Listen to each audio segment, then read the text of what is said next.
شروع کرتا ہوں اللہ کے نام سے جو بڑا مہربان اور نہایت رحم کرنے والا ہے۔ حضرت انس رضی اللہ تعالیٰ عنہ فرماتے ہیں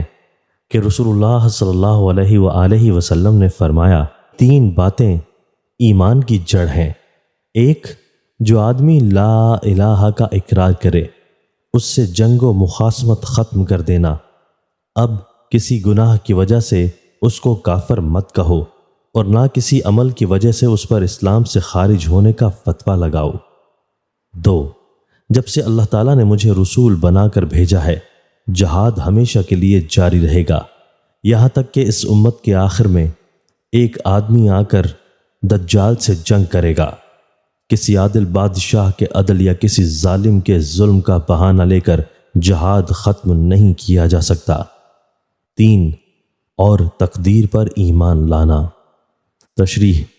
کسی مسلمان کو کافر کہنے کی ممانعت اس حدیث نے واضح طور پر ثابت کر دی ہے۔ مطلب یہ ہے، جس طرح اچھے کام کرنے والے کافر کو مسلمان کہنا منع ہے، توقع کہ وہ توحید اور رسالت کا اقرار نہ کرے، اسی طرح کسی مسلمان کو صرف اس کی بدعمالیوں کی بنا پر کافر کہنا بھی سخت جرم ہے،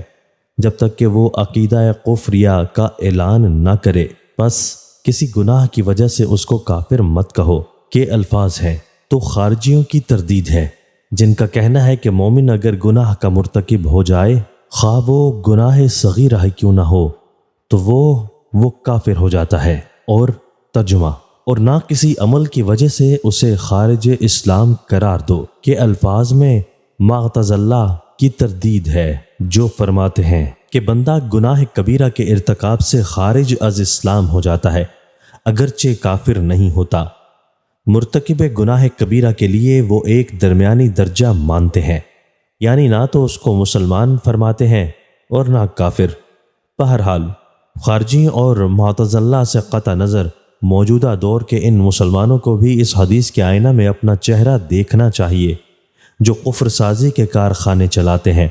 اور اپنے مکتب فکر کے علاوہ دوسرے تمام مسلمانوں کو بے دریغ کافر قرار دیتے ہیں۔ یہ شقی القلب محض ذاتی اغراض اور نفساتی خواہشات کے تحت نہ صرف عام مسلمانوں کو بلکہ علماء حق اور اولیاء اللہ تک کو کافر کہنے سے ذرا نہیں جھجکتے۔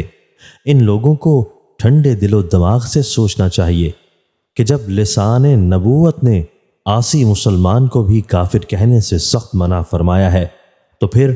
ان بزرگان دین اور پیشوا اسلام کا کافر کہنا کہ جن کی زندگیوں کا تمام حصہ مذہب کی خدمت و اشاعت میں گزرتا ہے، اور جو ان کو کافر نہ کہے اس کو بھی کافر کہنا احکام شریعت اور فرمان رسالت سے کتنا مضحکہ خیز معاملہ ہے،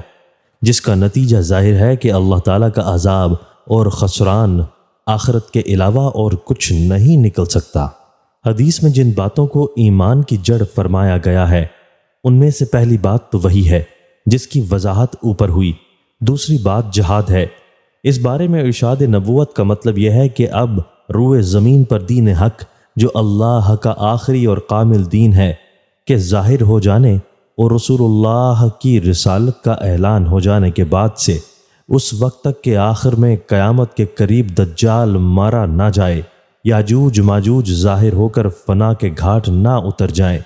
اور یہ روئے زمین دین کے ایک ایک دشمن اور منکر سے پاک نہ ہو جائے، جہاد برابر جاری رہے گا۔ جہاد کی فرضیت اور اہمیت اس صورت میں بھی ختم نہیں ہوگی جبکہ کوئی اسلامی سربراہ مملکت ظالم و جابر ہو، اگر دشمنان دین کے خلاف وہ جہاد کا اعلان کر دے تو اس کو ماننا اور اس کے ساتھ جہاد میں شریک ہونا شرعی طور پر ضروری ہوگا۔ یہ نہیں کہ اس کے ظلم و جبر کا بہانہ لے کر جہاد میں شریک اور مددگار بننے سے انکار کر دیا جائے۔ اسی طرح اگر کسی دشمن دین قوم کا سربراہ اور بادشاہ اتفاق سے عادل اور منصف مزاج ہو تو ہر چند کے بادشاہ کا عدل امن و انصاف کا باعث ہوتا ہے، لیکن اسلام کی شوکت بڑھانے اور دین کا بول بالا کرنے کے لیے اس عادل بادشاہ کی قوم کے خلاف بھی جہاد کو غیر ضروری نہیں دیا جا سکتا۔ تیسری بات تقدیر پر اعتقاد و یقین رکھنا ہے، یعنی ایمان کی سلامتی کے لیے یہ یقین رکھنا اشد ضروری ہے کہ کائنات میں جو کچھ ہو رہا ہے اور جو بھی حادثات و واقعات پیش آتے ہیں وہ سب قضاء و قدر الہی کے تحت ہے۔ دوستو، اللہ تعالی ہمیں ان احادیث مبارکہ پر عمل کرنے اور اپنی زندگیوں کو سنوارنے کی توفیق عطا فرمائے۔